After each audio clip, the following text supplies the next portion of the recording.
Hello বন্ধুরা, আসসালামু আলাইকুম। তোমরা কেমন আছো? তো আমরা আজকে ঘোরার জন্য পিকনিকের উদ্দেশ্যে রওনা হলাম চট্টগ্রাম অবস্থিত কাপ্তাই। তো কাপ্তাই আমরা যখন কাপ্তাই প্রবেশ করলাম, তখন দোনো দিকে পাহাড়ি রাস্তা। আমি গাড়িতে বসে বসে মানে দৃশ্যগুলা এত সুন্দর।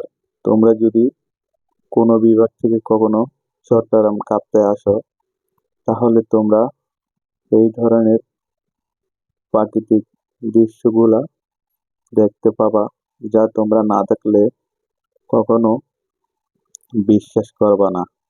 দুই সাইডে পাহাড় আর পাহাড়, আর দুই পাহাড়ের ভিতর দিয়া রাস্তা নেওয়া হয়েছে এক জায়গা থেকে আরেক জায়গায় যাওয়ার জন্য। আসলে আমি যত দেখলাম প্রকৃতি আমার কাছে ততই ভালো লাগলো।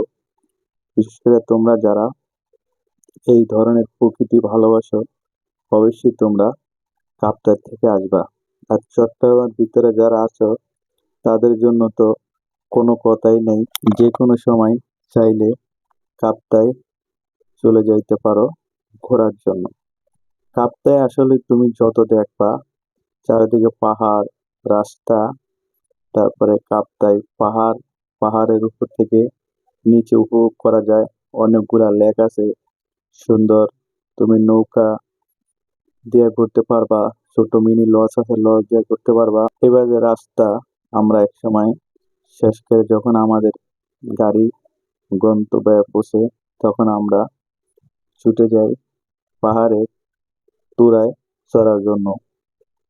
তারপরে পাহাড়ের চূড়ায় ওইটা আমরা যা দৃশ্য দেখলাম, আসলে তোমরা চট্টগ্রাম বিভাগ থেকে অন্য বিভাগের থেকে যারা এই ভিডিওটা দেখবা, অবশ্যই তোমাদের কাছে অবিশ্বাসের মতো লাগবে। আসলে যখন আমরা গাড়ি থেকে নেমে পাহাড়ের চূড়ায় উঠলাম, কি যে একটা দৃশ্য, যা তোমরা যদি কখনো না আসো কাপ্তাই, তোমরা বুঝতে পারবা না। মানে তোমার চোখ ফিরানোই যাবে না, এত সুন্দর জায়গা কাপ্তাই। যখন আমরা পাহাড়ে উঠলাম, চতুর্দিকে নিচ্ছে তোমার নদীর ভিতরে ছোট ছোট পাহাড়। পাহাড়গুলা উপরে থেকে দেখতে যে কত সুন্দর লাগে, যা তোমরা কখনো কাপ্তাই যাও নাই, তোমরা বুঝতেই পারবে না যে এত সুন্দর একটা জায়গা হলো কাপ্তাই। পরে আমরা পাহাড়ে উঠা অনেক সুন্দর ঘুরিয়া ঘুরিয়া ঘুরিয়া ঘুরিয়া আমাদের যখন দেখা শেষ হলো পাহাড়ের উপরে, তখন বিশ্বাস করবা সবাই, আমাদের পাহাড় থেকে নামতে মন চাচ্ছিল না।